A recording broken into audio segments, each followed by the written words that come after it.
That's like Brady Bunch.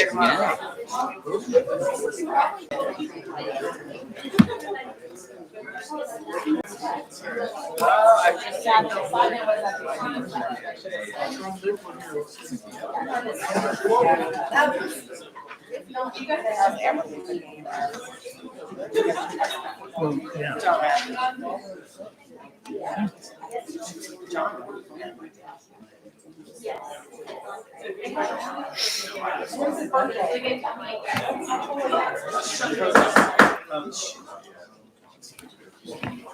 Call the Broken Arrow Broken Arrow City Council meeting to order. We'll have an invocation by Pastor Scott Moore.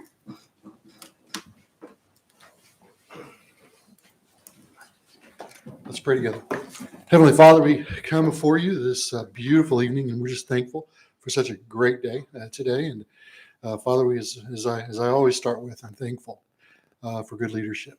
I'm thankful for a group of people, both on the council and those who lead our city, who truly do seek after your will for the best interest of each and every citizen in our community. And so, Father, we just ask that everything that is to be talked about this evening on the agenda, that we would listen to your voice as we make decisions that will continue to help this community thrive and move forward as we've been doing very well for the last several years. And again, we just ask for your spirit of peace and cooperation to fall upon this place as we do the business of the city together. In Jesus' name we pray. Amen. Amen. Thank you so much. Please stand and join. Roll call every time. Someday I'm going to get this. Roll Ford. Here. Moody. Here. Parks. Here. Gillespie. Here. Wimpy. Here. Please stand and join Vice Mayor Gillespie in the Pledge of Allegiance. Attention, salute, pledge. I pledge allegiance to the flag of the United States of America and to the republic for which it stands, one nation under God, indivisible, with liberty and justice for all.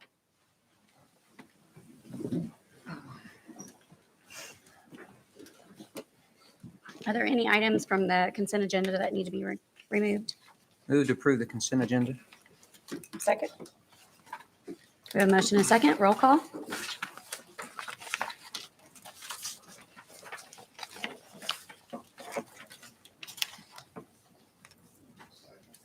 Motion passes. Item 7, public hearings, appeals, presentations, recognitions, awards. There are none. Item 8, citizens' opportunity to address the council. We have 2. We have Johnny Walker.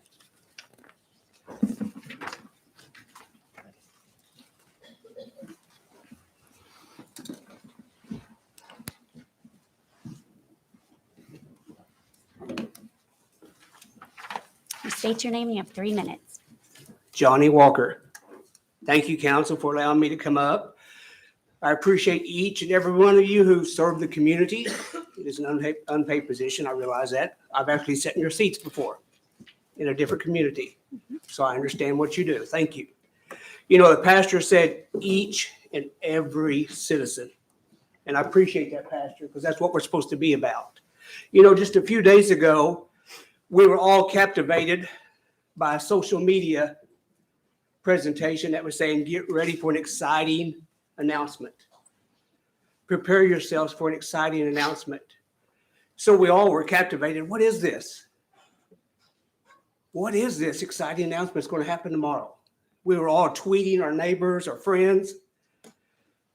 And then it hit, the exciting announcement. I've got to be honest, it wasn't exciting for us residents that live in the vicinity where the excitement is happening. You know, each and every one of the citizens of Broken Arrow have a voice. And I encourage you to listen to those voices, not just the excitement. We all want to have fun. We all want to live in Broken Arrow. Broken Arrow is a wonderful place, an exciting place to live, a hallmark community. That's one of your biggest assets. And I think you already know that. I beg you don't veer away from what's drawing people to you. Because if you get off course, sometimes dollar signs are not good dollar signs. those who's been in business before, it's one thing to be busy. It's another thing to really be busy and accomplishing something at the same time. I'm for growth, but the right type of growth. You say, well, you're not qualified to judge which is which. Well, you are when you make a life decision. One of your best investments you can make is your home. We've all done it. So I encourage you to be very careful and consider all the residents of Broken Arrow. If you move forward with the Bells Amusement Park, I implore you to do not. I implore you to really think about this. It's obvious it's a moneymaker, sure. But you know what? It's not a moneymaker to the ones who are going to lose money. In our perspective, we will lose money, the ones who have houses there. No one purchases a home, thinks about an amusement park going to an industrial park. Let's be real. We all know it could be developed into a factory, anything like that. But anybody that can say, I dream an amusement park would come here, probably might be fudging the truth a little bit. My time is running real short. I appreciate the time. Just remember, when you come into a contract with companies or other entities, please keep in mind the individuals it's going to affect. Thank you. Thank you. Could I ask you a couple questions? You sure Just so may. I would like to, because we haven't voted on anything about bells yet, but what are your we do, as counselors, we all want to listen to the citizens. So what are some of your concerns that you have? Oh, that's easy. Okay. That is so easy. Number one, and I want to express this to everyone because of the community environment we live in here in Broken Arrow, so this should not come as a shock. I believe in freedom of choice. And as I spoke earlier, we all did our homework when we purchased our homes. Mhm. We knew that was going to be heavy industrial or any type of industrial. Well, commercial, it's, Yeah, I won't mix Yeah, words, but right, industrial, commercial. And honestly, I could say that amusement park never comes in that realm of thinking. Next thing is we have a lot of retired Tulsa law enforcement in our neighborhood who moved there to retire also. Mhm. And I'm a firm believer you can't replace experience. That's where you get your data. I'm data driven also, and I go off visual cues. And if you ask every one of them, they would say, look, the things we dealt with, our experience, all of them are 20 plus years. Things don't go well after about 6 years. Things don't go well when the new wears off. And the things start happening around the area and maybe not inside of it. So you can configure the numbers any way you choose. But when your ex-law enforcement officers, which we greatly respect, and we want their input, we can't wash that aside. Property values. Now you can say, well, Johnny, some people will say this, some people will say that. But we also got to be level-headed and be honest with ourselves. I would not purposely go and say, hey, there's an amusement park. I'm going to go retire right next to it and expect my property values to increase. You would have to find that special person who says, I want to live by an amusement park. They might pay you the price you're asking. But how many here would actually say, that's where I look to go. That's what I look to buy. Value, security, freedom, you can't replace them. And I understand that you haven't voted on anything, but you also must admit that the big press release sure made it seem like Broken Arrow was behind it 100%. So our fears are real. Okay. Any other questions? No, thank you. You're welcome. Thank you. Linda Montgomery.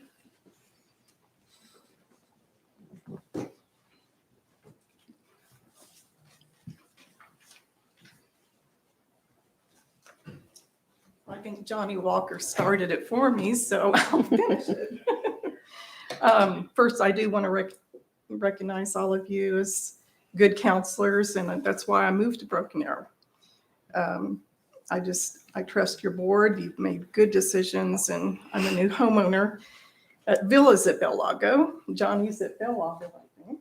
And so I have a lot of homeowners at villas at Belago who are concerned like I am. I'm a retiree, and I bought this home because I thought I'm going to be way out in the country, and the only thing that would be around me is if they do build, it would be retail.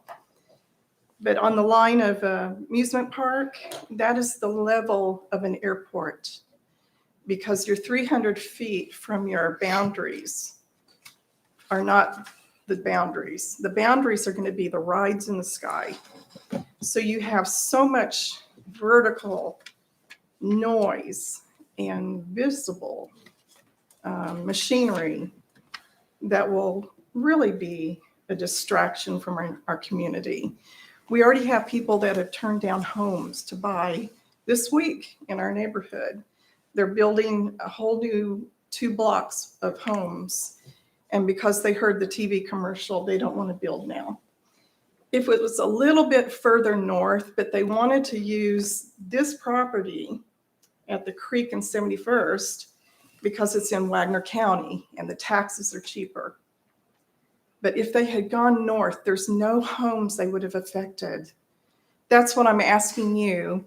Number one, we have questions from homeowners that they're just puzzled right now. And I talked to Michael earlier. He really answered a lot of the questions they've been having.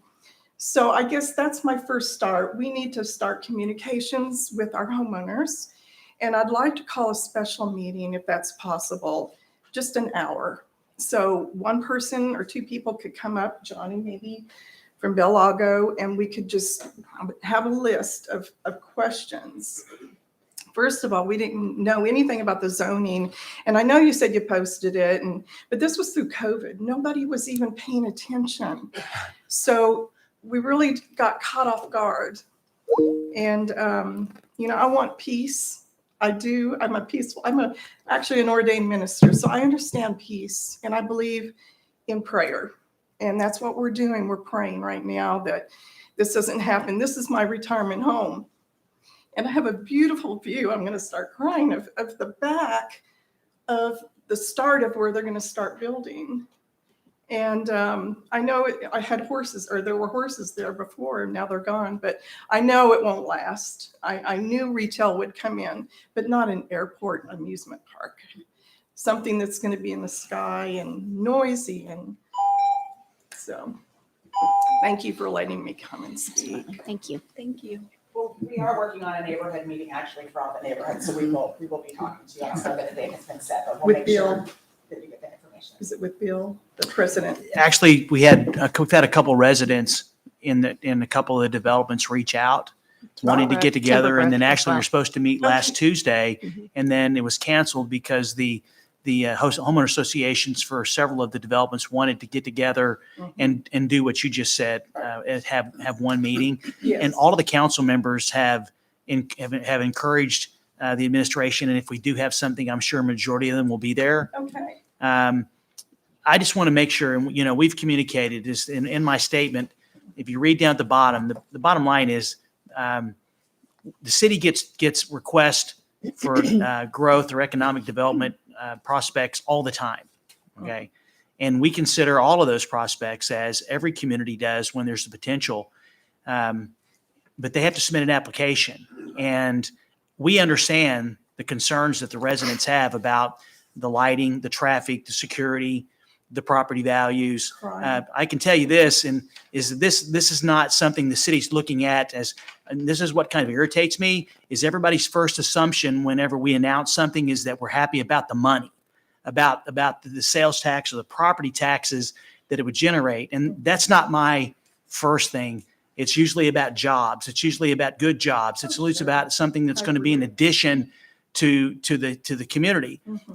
We're a long way before any ride ever opens.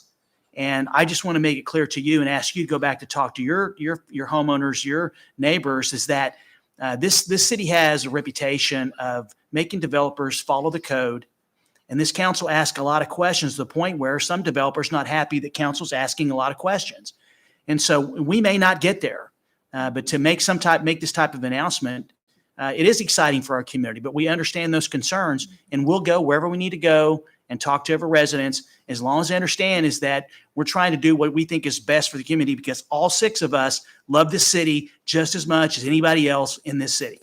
And so we don't want to do anything that's going to hurt our city, because then we're going to have to stand accountable for that.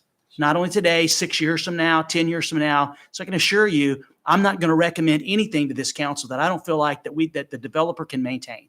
So hopefully in the next month or so, we might have to wait until after the holiday season, because I don't want anybody to say that we tried to had something, on the 21st of December. So we'll do it at the beginning of the year, and everybody can come and we can talk about it. We'll get their list of questions and we'll get you those answers as soon as we have them from the developer. Excellent. So no worries. That's We'll what make we sure want. this full transparency like we always do on everything else. Appreciate it. And if it matters, no one paid attention to the yellow signs before COVID. Yeah. I mean, True story. it always cracks me up. People say, I never got noticed. And I said, we had a yellow sign there and they're Never ugly saw yellow it. signs. They're not very attractive. And it's just right there smacking you in the face. But no one, I mean, COVID, it didn't help, but no one paid attention before either. So maybe this will get people to pay attention to those yellow Yellow signs, signs, because yeah. it can Well, mean I stuff to just them. hope it's not too late. Well, You know- understand that if someone owns property and they comply with the statutes, we can't stop them from doing something that is legally appropriate with their property if it's consistent with the law, whether we like it or not. So part of our ability to stop or start something is limited by the law and what the law allows.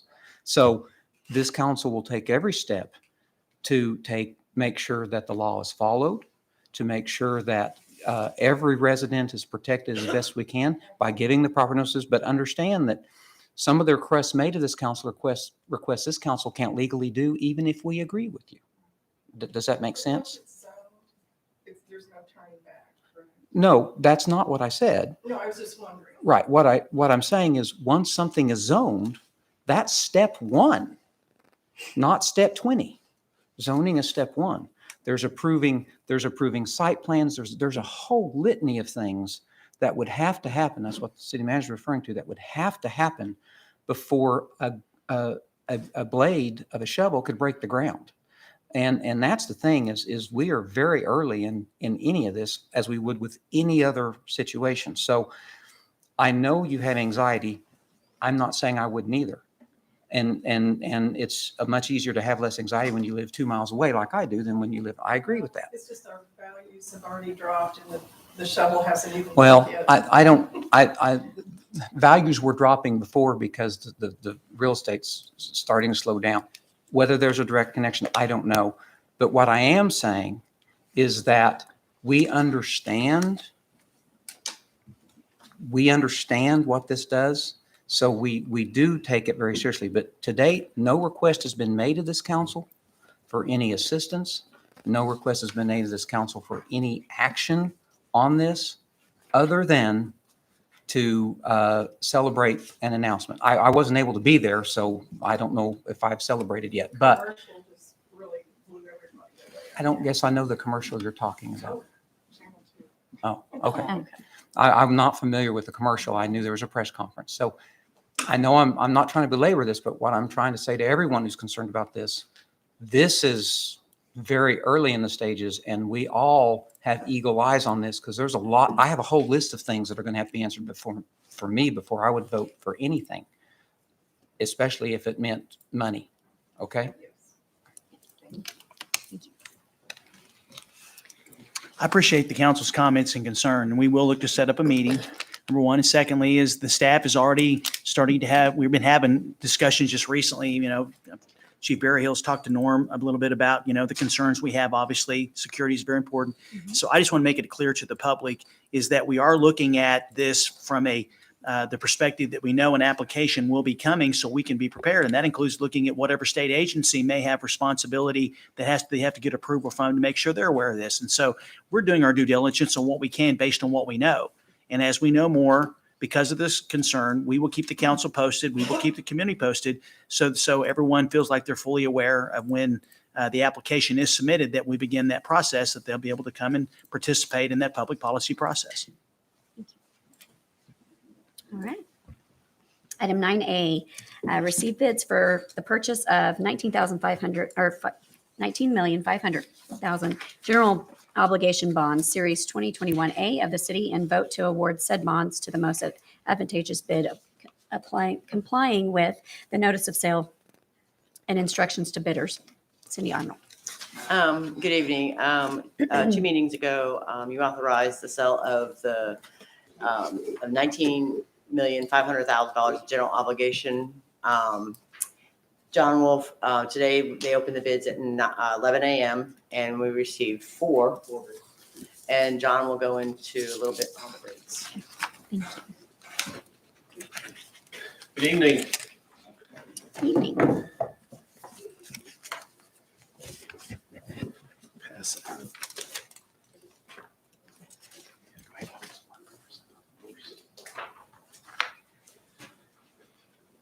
As Cindy is passing out, we had 2 sales today. We're going to talk about the 2021A.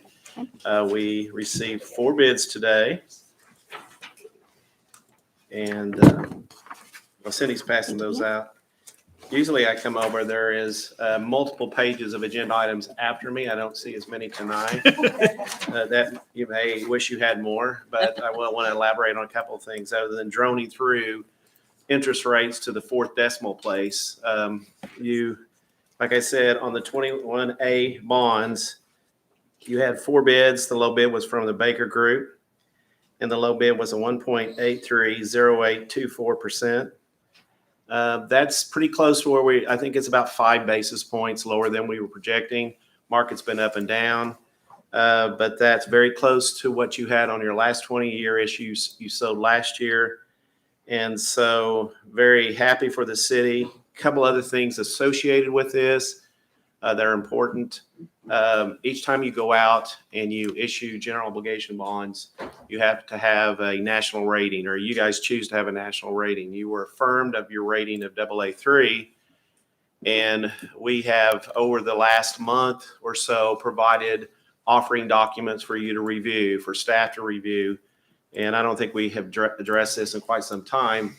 We appreciate the involvement of the governing body, of the staff, and the hours that are put in to review, because this is a true story of your community and how you're doing economically, how you're doing financially, and it tells a picture. So when you go out and sell bonds, you're competing. So this is one of the best stories you can put out there. And during the tough time of COVID, you guys prevailed and you were able to maintain your rating and actually improve your financial position. So I wanted to at least address that, other than just telling you what the 4 bids were. We certainly recommend that you award to the Baker Group at that interest rate. And once again, you're able to address significant infrastructure at a historical lows that have continued on over the past decade.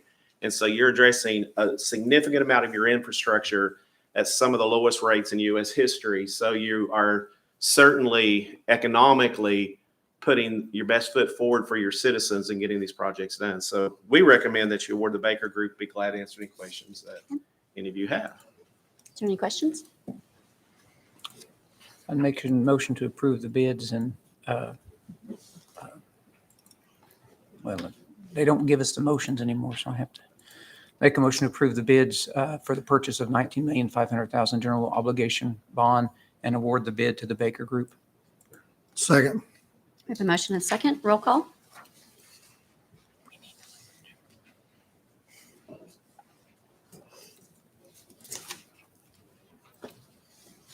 Motion passes. Item 9B, receive bids for the purchase of 1 million general obligation bonds, Series 2021B of the city, and vote to award said bonds to lowest bidder. John? I was trying to give Cindy a break. She's doing all the work. This is a separate Series B issue for $1 million. It's a 10-year issue. The prior issue was a 20-year issue. And someone might ask, well, why did we have a B series versus A series? And these are for actual drainage projects that we have to do under a separate series because it may be particular property you don't exclusively own. And so we use a separate section of state law. And so we had to sell this separately. We did only receive 1 bid on this particular bond.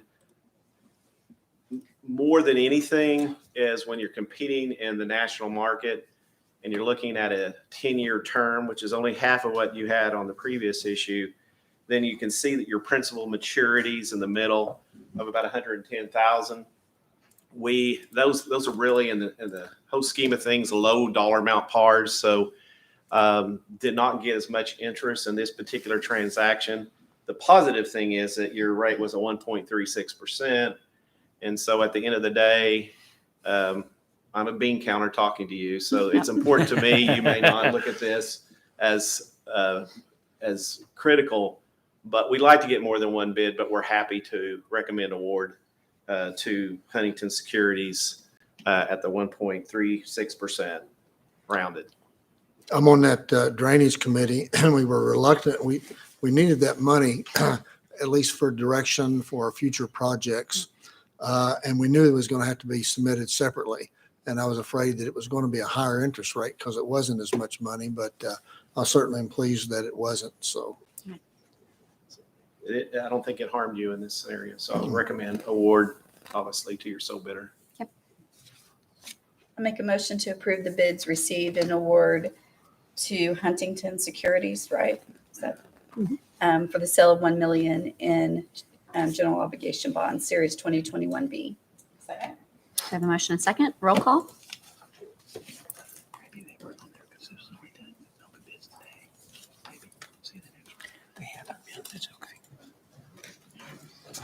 Motion passes. Mayor, just a quick reminder is that this is the issuance out of the 2018 general obligation bond package of a little over $20 million approved by the voters in the various propositions. And Kenny Schwab and Norm have been working with their divisions in terms of having the directors get with engineering construction or with purchasing to begin the process. Once we receive the money, either later this year or early next year, then we can begin to implement those projects that were approved by the council with the money that's going to be approved tonight. Thank you. Thank you. I think the anticipated days in December. Okay. The 27th. Yep. Thanks, John. Item 9C, consideration, discussion, and possible approval of 2 voting delegates and 1 alternate voting delegate for the National League of Cities annual business meeting held via teleconference on Thursday, November 18th. We previously voted on this, but we actually we didn't do the 2 plus an alternate. We just did 1 and an alternate, which we actually need 2. So we brought it back on here. And I was going to be one of the 2, but I actually am putting on a conference and won't be able to get away for that. So on the 18th. So It's a virtual meeting. it will be. isn't it? Yeah. Right. So And I would still like to be one of the delegates. Okay. I've been delegate in the past because normally I was the only one to stay around long enough to vote. So, Okay. and is it the reason we have 2 now because our population increase? Well, we could No. technically, we should have 4 if we Should went have by 4. our current census, but Yeah. they're not until next year. Yeah, Yes. I actually questioned them about it because we have been, when you get to 120,000, I'm sorry, when you get to 100,000, it bumps you up to 4 delegates. And I questioned why we weren't moved up, and they said, well, we're still using the 2010 10, census data for this year. And I said, well, we've been at over 100,000 for many years. Yeah. We should have been bumped up a long time ago. Because I guarantee people have bumped up, but they stuck with we're going with next year. So I want So our next votes. year. I want Next Brooke year and we'll I have 4 to have our delegates. 4 votes. Yes. So, but they didn't listen to me. So we just Well, get 2. Largely, we've in the past, we just chosen by who was going to actually attend the meeting. Who's going to be? Yeah. Yeah. So I don't know who's going to attend. If the vice mayor is going to attend, I'm happy to attend. yeah, I'm tied up that day. I'm attending. Well, I have, because I signed up for the virtual, but I don't know Yeah. which one of these is when we vote. It's at the last day. Yeah, At the last. it's I can tell you when it is. It's on the 18th, I think. It's the last thing of the Yeah. conference. It has been Right. since I've been going for 7 years. Oh, I don't have it on my calendar. I have it on my. Well, I've got it blocked out, so I'm sure I'll be. What day? So if you want to be alternate, Do you want to be then- alternate? Okay. It's the And you could 18th. still be on there. I mean, it's. So. Well, and half the time, there's nothing to vote on because it's done by you'll get a lovely education about the National League of Cities in this experience. Yes. Yes, it's super fun. Okay, so Is there a motion? We'll have Scott, our Vice Mayor and Counselor. I'd Udi. make that motion. We have the two delegates and the alternate as so listed. Is there a second? I'll second it. We have a I'll motion. vote for myself. We have a motion and a second. Roll call. Motion passes. Let's see, items 9D, E, F, G, and H and I can all be together. Consideration and discussion of a possible approval of nominations for the Convention and Visitors Bureau, CVB Board. Lori Hill. Thank you. Good evening, Mayor and Council. To be respectful of your time this evening, we'll just combine all of these together, but you'll need to vote on them individually. We are in the process of restructuring the Convention and Visitor Bureau, and staff is recommending the reappointment of Narmeen Shaker. She is with the Homewood Suites and the the Hilton Garden Inn, and Trevor Swanson, who is with the Hilton Holiday Inn Express and the Town Place Suites. And then we have Scott Udi, who is also asked to be reappointed, and then he can choose an alternate should he not be able to attend a meeting. And then we have 3 new appointees to be considered this evening, and that is Kathy Muskrat, Brian Dean, and Sonia Snyder. Each of these individuals would have a term that expires September 30th of 2023. So I'm happy to answer any questions you might have. This restructuring will hopefully help with the quorum issues that we've been having. So I'm happy to answer any questions you all might have. Otherwise, we'll just go through them individually. For the first one, it would be the nomination and reappointment of Narmeen Shaker. I'll make that motion. Second. The motion and second. Roll call.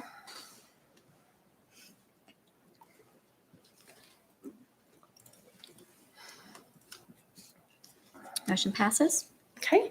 The next one would be Trevor Swanson, which would also be a nomination and a reappointment. Do you have a motion? So moved. Oh, I'll second it. We have a motion and a second. Roll call.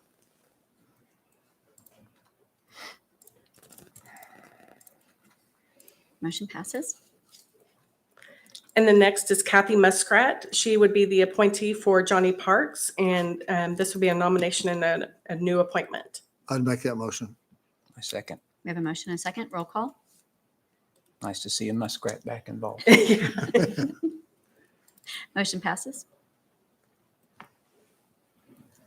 And then the next would be Brian Dean, which is the mayor's appointment, and this would be a nomination and appointment. He's with Water's Edge. I make that motion. We have a motion and a second. Roll call. Motion passed. The next is Sonia Snyder. She is the appointee of Lisa Ford, and this would be a nomination and an appointment. I'll make that motion. I'll second. We have a motion and a second. Roll call. Motion passed. And then the last is Counselor Scott Udi. With he can do an alternate should he be unable to attend. Excuse me. I'm interested in being the alternate unless you had someone else in mind. Is that right? I was going to start down the list, so you'll be at the top of the list. Who All right. can go? I can't. Congratulations, you made the top of my list. Top 5. Okay. Thank you. Thanks, Larry. We have a motion and a second. Roll call. Motion passed.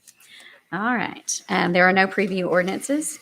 11A, consideration, discussion, and possible adoption of ordinance number 3714, an ordinance amending the Broken Arrow Code of Ordinances, Chapter 2, Administration, Article 2. Formal competitive bidding required, repealing all ordinances to the contrary. Trevor. Thank you, Mayor and council members. As you may recall, 2 weeks ago, we previewed these ordinances. The Oklahoma legislature in 2021 had updated the Competitive Bidding Act. All these ordinances do is put our ordinances in line with state law. Okay. And so there's various changes to the definitions, the amounts, but this gets us in compliance with state law. Each item will need to be voted on individually, but this is items A through E, and each one has an accompanying emergency clause for each one. I'm happy to answer any questions you may have. So we can just go down the line. If you like just we would did like the to get last on to one. each one and take a vote on Okay. each one, that would be fine. Make a motion. Oh, never I'll mind. make the motion to. I adopt second it. Ordinance number 3714. Sorry, I already. We have a motion and a second. Roll call. feel like I'm on Family Feud all the time. Motion passed. Item 11B. Move for emergency clause. Second. A motion and a second. Roll call. Motion passed. Now 11B. Let's see. Oh, that was emergency clause. Yeah. Thanks. 11C. Make a motion to adopt ordinance number 3715. Second. A motion and a second. Roll call. Motion passed. So we want to move for emergency. I'll make a motion for the emergency clause when it comes up. Second. A motion and second. Roll call. Item 11E. Make a motion to adopt ordinance number 3716. Second. We have a motion and a second. Roll call. Motion passed. Move for emergency clause. I'll move for the emergency clause when it comes up. Me too. I was saying. We have a motion and a second. Roll call. And item 11G, ordinance number 3717. I think this one, Oh, this is new. Sorry. We're just going to move right along. We're just cruising right along tonight. although I read it and I know what it is, so I don't Yes. really need to be educated. Cindy, Ordinance number 3717 is ordinance for the issuance of the general obligation bond series 2021A in the sum of $19,500,000. The proposed sales was considered in a previous council agenda item and it was awarded to the lowest bidder. The ordinance in front of you finalizes the step required to proceed with the authorizing of the sale. Is there any discussion? Make a motion to adopt ordinance number 3717. Second. We have a motion and a second. Roll call. Motion passes. And there's emergency clause. Move for emergency clause. Maybe. Second. We have a motion and a second. Roll call.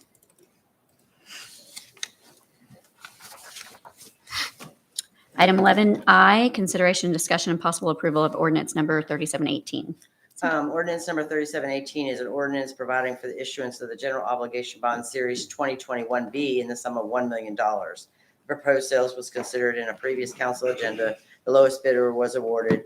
The ordinance in front of you finalizes the step required to proceed with the authorizing of the sale. I make a motion that we approve ordinance number 3718. We have a motion and a second. Roll call. Motion passes. I'll move for the emergency clause when it comes up. We have a motion and a second. Roll call.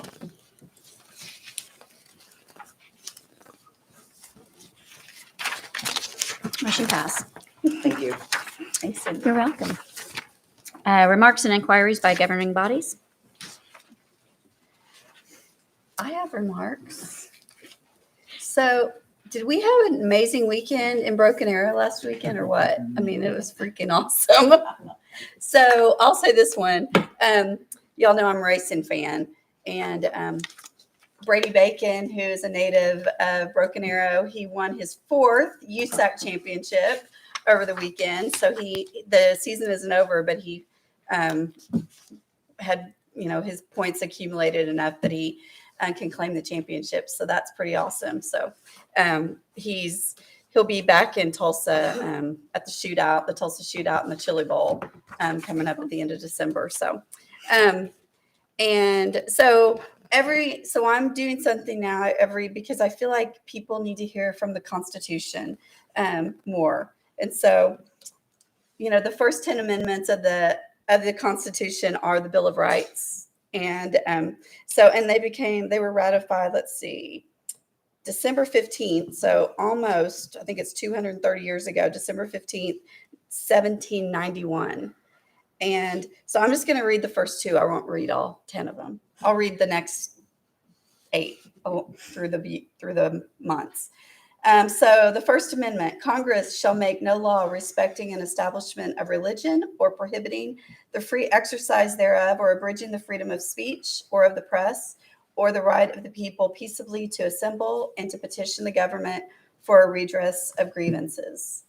And the Second Amendment, a well-regulated militia being necessary to the security of a free state, the right of the people to keep and bear arms shall not be infringed.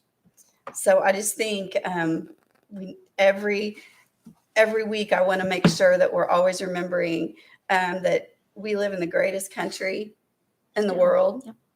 And we live, and the Constitution was a pretty amazing document made by pretty much they were kids. If you look at what their ages were, a lot of them. And I want us to always remember and not take that for granted. So, Thank you. yes. I'll just remind everyone, we have our holiday kickoff on Thursday evening. That might have been in your notes, sir, but it was formerly called the tee-off, the holiday tee-off. So I know some people still look for the holiday tee-off. That is exactly what Thursday night's going to be. It's a Wonderful Life is now the new name of that event, but it'll be amazing. Lights on at 6 p.m., carolers, you name it, and the ice rink is open. So be a great night for Broken Arrow. I want to congratulate the band, the Pride. Yes. The greatest band in all the land. The Still. highest score ever. For Grand Nationals. Yes. And the fire and police escorted them in, I saw. Yes. So thank you, chiefs that are here, for allowing that. Yes. So. I did a Facebook Live of them coming in, and I was right behind the fire truck, and our granddaughter was in the back seat, and she was like, "Do you think that?" Well, I was behind the police officers. "Do you think the police officers know the mayor's behind them?" I was like, "Probably not." And ran that red light. And ran the red light. Yeah, she did, because she goes, "You just ran a red light." I'm like, "Well, they said we could." Yeah. So. Well, and I have to mention that Broken Arrow did beat Owasso in one of the Amazing. best high school football games I've ever been to. It was an amazing game. Yep. And it was cold, but at the end we were like fired up. So it was we won by 1 point, but we will take it. Yes. 1 point is still a win. That's right. And so this weekend, this is Broken Arrow Bedlam this Friday night, because we've got Broken Arrow versus Union Friday night at Owasso. So, so we can be friends again in a couple weeks. Right. Lisa. I would take a moment today. The mayor and I'm not sure was Councilor Ford there or not, but the Rotary had its meeting at the Veteran Center. Veteran Center, and the presenter was the General Mancino, who runs is the director of the museum. And it'd been a year or two since I've been to the museum to look at the exhibits, and he brought shone light on the exhibits again, and reminded us how much of a treasure that facility is. And the city operates many wonderful facilities and provides facilities for use for the community, such as the Senior Center and the Museum BA, the Veteran Center, and the Military History Museum. So, but especially Military History Museum, I was reminded as he was going through the exhibits and some of the things of how much history is possessed inside that building and how special it is. There's really, outside of very large cities like Washington, D.C. and St. Louis and other cities that have focused on military history, there are very few museums that have the number of exhibits and caliber of exhibits that our museum has. So it was wonderful to get to have a dinner or a lunch and a meeting at the Veteran Center, and it was wonderful to be reminded how much of a treasure we have in our Military History Museum. So if you are out and about, especially in and around the tee-off, Christmas is a great season to if you need to be warm, take a few minutes, it's only $5 to see all that. Spend the measly $5 it takes to get in, and spend a couple of hours remembering and understanding the sacrifices our veterans have made. Exactly. And General Mancino's son just became our new adept general for the state, appointed by the governor. Yeah. So Do we meet again before the Christmas parade? No.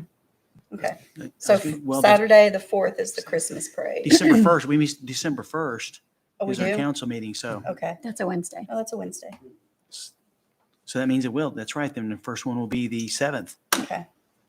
Pearl Harbor Day. So don't miss the Christmas parade On the on 4th. the 4th. Okay. Remarks and updates by city manager. Just a couple of things, Mayor. I appreciate you mentioning Thursday night's kickoff. I want to take this opportunity to thank Jennifer Rush and the TED team for all of their efforts. We have many things going on in the Rose District. We also have a decorating contest on New Orleans Square. So actually, we're expanding our involvement to get more of our areas involved with the what I call the Christmas traditions. And so I'm very excited with the events that are going to be happening starting on the 18th through the early part of December. So I want to just express my appreciation. Secondly, is I want to just mention, I appreciate the council members' support of starting the Veterans Day Parade last year, our second annual one. I believe the number of participants last year, a week or so ago was amazing. And I know it's only going to grow. And I think that the number of folks that will come out and show their support for veterans is only going to grow as well. And I want to thank Ryan Bays and his team, as well as the parks with the float that we prepared, and we're going to be transitioning to have it ready for the Christmas parade. So it's going to be exciting to be able to show our support for that event. I want to let Councilman Parks know and the council that we are in the process of procuring the golf cart for the senior citizens for transportation going back and forth. That was something we put in the budget. I know you're going to start getting hit up with questions about that, but because we're close to being opening the facility in the next few months. So that's a question. We have ribbon cutting coming up on fire station number 7, the twisting of the hose. I think that's what the fire chief calls it. So for that station, very, very soon, we're trying to pick dates, and the senior citizen center and the art center will follow right around that same time. So there's really a lot of things that are happening, which is the completion of what we promised the citizens we would do. So, promises made, promises kept. Besides the golf cart, there will also be a protected crosswalk there to get That's from the one plan. side of the street to the other. I need to correct? ask Ethan where that is, but yes, that was something we're supposed to I be haven't doing. noticed the preparation for that, so I was wanting to make sure that was still on I'll the find radar. out. Ethan's looking at. Yeah. Thank you. Yeah, we got that. Yeah. But it's an important item. One I said was going to happen, so. Tim will be making a video about it tomorrow. No, so that's just a few just miscellaneous. I mean, council's up to date on a number of things. There was a press announcement from the police department earlier today about a situation. Michaela sent you that, so you'll know what's going on. We try with social media, it's kind of hard, but I think Chief Bearhill and his communications team do a really good job of trying to get information to me so we can get it to you on some of the things that are happening in our community. I'm mostly always positive, but when something like it happens, I try to get that information to you as he allows me, because as you know, there's always ongoing investigations, and I can't reveal certain things until he tells me that he feels comfortable releasing that information. So I'll be glad to answer any questions. Otherwise, that's all I have. Okay. Let's see, we have no executive session. Motion to adjourn? Second. We have a motion and a second. Roll call.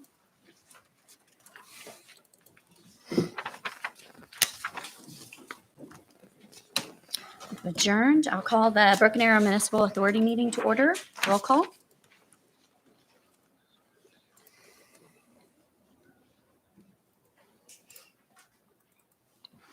Ford. Here. Udi. Here. Parks. Here. Gillespie. Here. Wimpy. Here. Are there any items to be removed from the consent agenda? Move to approve the consent agenda. Have a Second. motion. Second. Second of the. The roll call.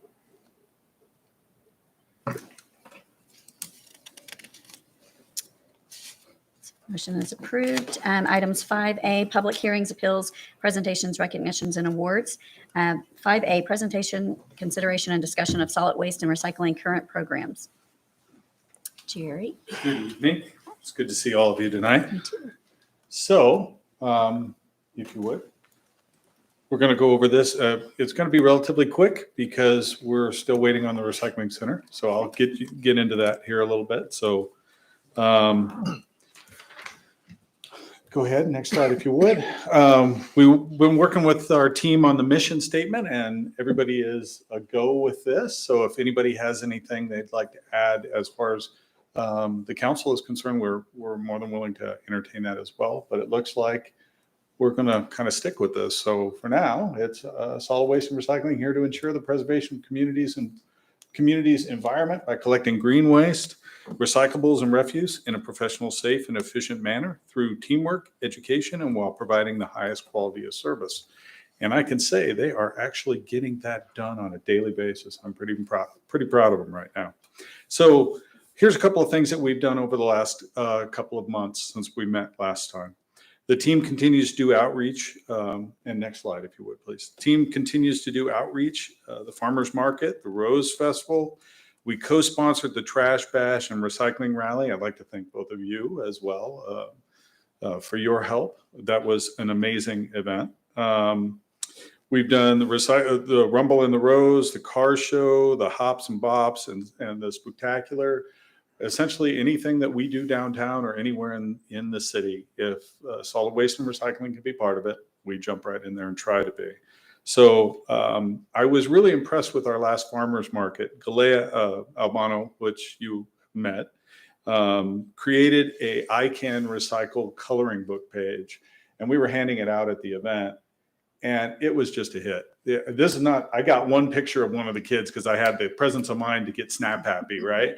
And jump in there and grab a picture. But there were other kids who grabbed pens off the table and hit the dirt and started coloring. And I just was really impressed with it. And then every time we deliver carts for an event, we also deliver the recycling carts as well. So the message is always out there.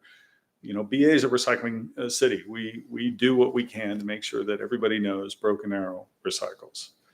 So next slide, if you would. So a couple of things that we're going to be educating as we go on is, and this is directly out of the EPA's website, some of the recycling stats that we deal with and some of the solid waste generation stats. So the common person, so you can really wrap your mind around this, the common person generates about 4.4 tons or pounds of garbage per day. So if we were going to look at that from standpoint of how much that really is, that's typically about the size of one of your pumpkins that you would carve for Halloween, right? So you add all of those pumpkins over the season and they come to about 1,606 pounds, 1,606 pounds, or the size of your average cow. If you pack that into cubic feet, you're looking at the height of the Tower of Pisa. So then you start looking at a family of four, and they're generating about 17.4 pounds. That same equivalent is 6351, which is the size of about an Asian elephant, and the height of the Golden Gate Bridge. And then if you look at the nation, it's about 695.9 thousand tons, which is 254 million tons. Now that's per day. That's what we're generating.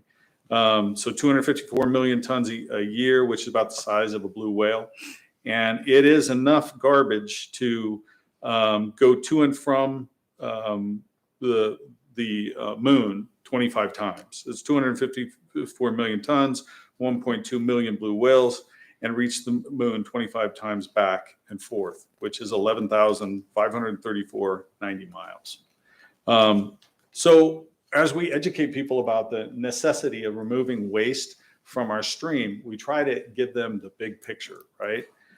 So if you look at us in Oklahoma, we don't average 4.4 pounds. We actually average, according to the EPA, 15.5 pounds. Which I think would be kind of amazing to most people to look around the country and see who actually generates more. You would think that some of our folks over on the West Coast or maybe the East Coast had this thing hammered down a little bit better, but they don't. We really are in the green. We're doing better than most. The key is that we get that down and bring material to recycling facilities and any other place that we can get them so they're not in the landfill. I think one of the things that helps us is that we have waste energy. So We're really close to the top 10. yes, we are. It's like, Well, it's Broken Arrow. Of course we are, right? So next slide, if you would. So let's get into some of the other statistics around the department. Right now, from the last time we spoke, we have delivered 39 recycling carts to new services. We delivered 40 of refuse. we have a pickup rate on the recycling of 19. So that's 19 people who said, "Nah, I'm done. No, thank you." And I always try to do a hard sale on those before we let them bring them back in, right? So it's like AT&T or one of the cable companies, they call and they say, "Well, let me transfer you to a supervisor, right? So we can try to get you from doing it." But unfortunately, we lost 19. We had to pick up 10 refuse carts. Now, because Broken Arrow is an open market, people could go with private company. And so we do lose them now and again. And then cart damages. So we've had 15 wheels, and I believe we had one lid, which is pretty good given the fact that we just rolled out this program, right? So if you go to the next slide, we continue to get calls for bulky as our major call. Bulky goods and our calls to get that service really are popular. We are scheduled all the way out to December right now, and I believe it's December 7th, if I remember correctly. A question. Yes, sir. So in the meantime, does the ugly couch have to sit on the corner? The ugly couch should not be on the corner until they're ready for us to pick it up. I know, but they don't do that. So in the meantime, it has to sit on the corner. Unfortunately, we've had a few phone calls from residents who call code enforcement and say, "When is their cleanup?" Which is always kind of surprising because so it's like your cleanup, but I'm calling to find out when you're getting it done. And so that's kind of a challenge because we don't typically give away other people's information. But we have dealt with code enforcement where they'll call us and say, "Hey, when's this getting picked up so I can, alleviate the concerns of the customer?" And we normally give them that information. So, but then there are other cases where it's just illegally dumped. And so we've had to do a few cleanups like that as well. I will say for this size of community, illegal dumping is not the issue that I've seen where I was from. Where I was from, we had a whole team that had to do it every day. So we should be pretty proud of the fact that most people just schedule a bulky. So Pretty pricey. if you get caught, you're right. But we have a lot of open land. So far, tonnages to date are 33,331. Last year, we were in the 44,000 range. So we're about 17.4% less than what we normally do. Even if we have the next 2 months of pretty decent tonnages, I suspect that we'll still see about a 3.5% reduction in waste, which is great. It means people are throwing away less and trying to recycle more, taking it to the Met. And then recycling is still slated for the last week of December. So we're working towards that. Vice Mayor had a question. Yes, ma'am. About bulky waste, so how far out are we scheduled and who does that? What does it look like when they come pick? Because I've never done a bulky waste call. So who actually comes and gets it? I was surprised that the mayor wasn't going to answer that because she's been one of our customers. Yes. So what happens is we have a truck that looks like a roll-off bin on the back of the truck with a big grappling arm. Okay. And so we schedule it out as close as we can get. And we do 20 of those a day. So once that 20 is full, then we move to the next day, move to the next day. Because we were short-staffed, we were doing 3 days a week, Tuesday, Wednesday, Thursday. Okay. Depending on what we do with the routes over the next 2 or 3 months, we may be able to expand that a little bit, but we're working on that. Those are things that we're working on. That's what I was wondering if we need, because I've called a couple times. I was one of those people and it's literally, there's been things sitting someplace for 2 months. Yeah. And I'm wondering if they didn't call until code enforcement said something to them. Oh, yeah. We get those a Code lot. enforcement said, "Oh, they have something scheduled." And I'm like, but did they have it scheduled like before? Or No, did they that's a just really wait? great question and very astute because the reality is once they got caught, then they called. A lot of the HOAs don't allow for that to happen. So we've got partners there in the HOAs that help us. But there are a lot of people who call as soon as code has been alerted to the mess. So But then it was like, so it has to sit there another month waiting for the bulky waste, pickup. So, I mean, do we need, are we at a place where we need more for the bulky waste pickup, or is it just we're short-staffed? at one point we were short-staffed. At this point, now it's just a matter of us working the routes and sequencing things according so that we can get more service out of what we have. I don't believe we need more equipment, and that's a rare one thing that I'm not going to say here.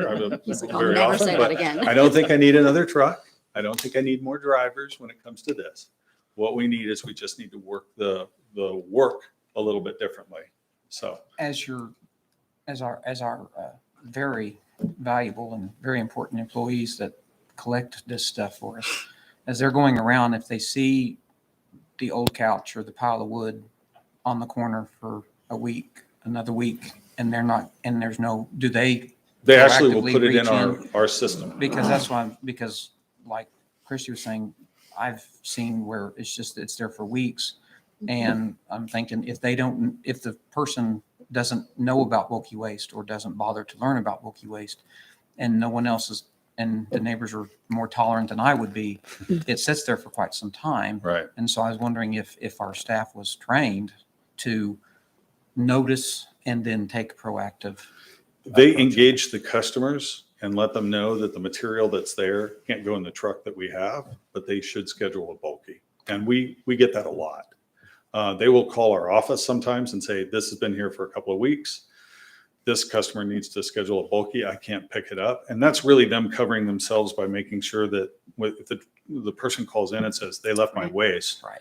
we can say, well, that's not waste that we would normally pick up. That would be a bulky. And we schedule it at that point. Sometimes it's an education issue and just making sure the customer knows you put that couch on the corner. It doesn't mean we're just going to throw it in the truck and keep going. We're really focused on picking up the carts and the bags for now. So I can imagine the bulky pickup was due to everyone being home during COVID and cleaning out their stuff. Oh yeah. And housing sales being, like people moving. And so I'm sure that had a lot of it has to do with also turnover on rentals. Yeah. So somebody leaves a couch in the house and just moves out, right? Yeah. I would never do Mattress. that, but I can see that it happens. Nobody So moves mattresses. yeah, They do. They put mattresses, them on old couches, streets. Yeah. furniture that they just didn't have room for, didn't want to take, they'll leave it and then leave the landlord to it. And sometimes the landlord just tosses it on the street waiting for us to pick it up. So. Yeah. Okay, so next slide. So the department is making strides to reduce the time on route and increase productivity in expectation of TRT's reopening. So we know it's opening in the end of December and we're working towards those goals. We want to make sure that we're able to manage what we have. So the average dispatch time for routes in the morning was between 7:30 and 7:45. Now they start between 6:45 and 7, and we're going to be tweaking that time a little bit so that they're not out before 7 in the neighborhoods, but that we're also getting them out of the yard before 7. So what we've been doing is we've been working with the teams to make sure that they've got everything they need early in the morning. When their scheduled time is there, that they're out. So that time from 7:30 to 7:45 has now been moved to 7:02 as a benchmark. So when they were getting out at 7:30, they're now leaving the yard at 7:02. So even if they leave at 6:55, they're not showing up in a neighborhood before 7 o'clock because of the travel time. The average completion time at the time when I arrived was about 7:03. That's when they were finishing their routes at night. And the same time period now we're down to 4:58. Although the effort to move the completion of routes is good, it still has room for improvement. And with any Six Sigma style of process improvement program, the key to best is always getting better. So we will keep dialing times and dialing what we do down to make sure that the routes are as efficient as possible.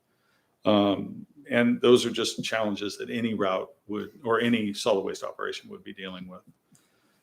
So next slide, if you would, please. We'll be ramping up our recycling efforts over the next few weeks to start collecting only recycling again. That's a challenge that we're going to have, but we're going to be working on that over the course of the next few weeks.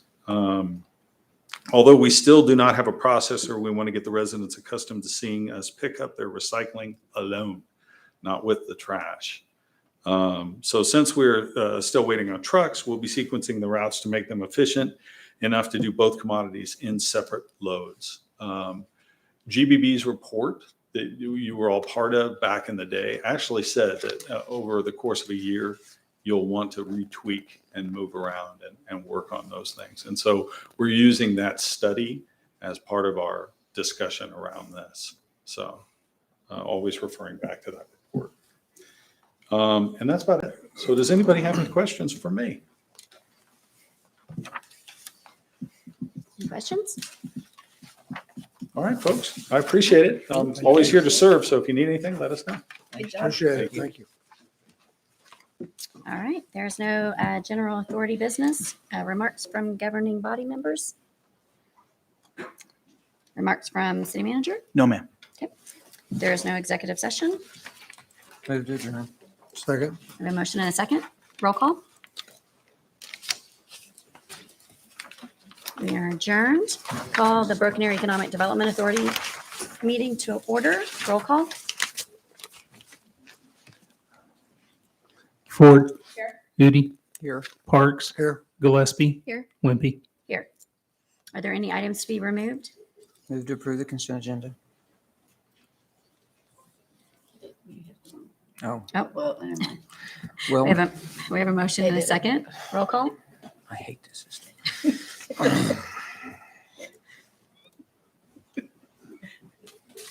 Approved. There's no presentation or general authority business. Any remarks from governing body or city manager? No, ma'am.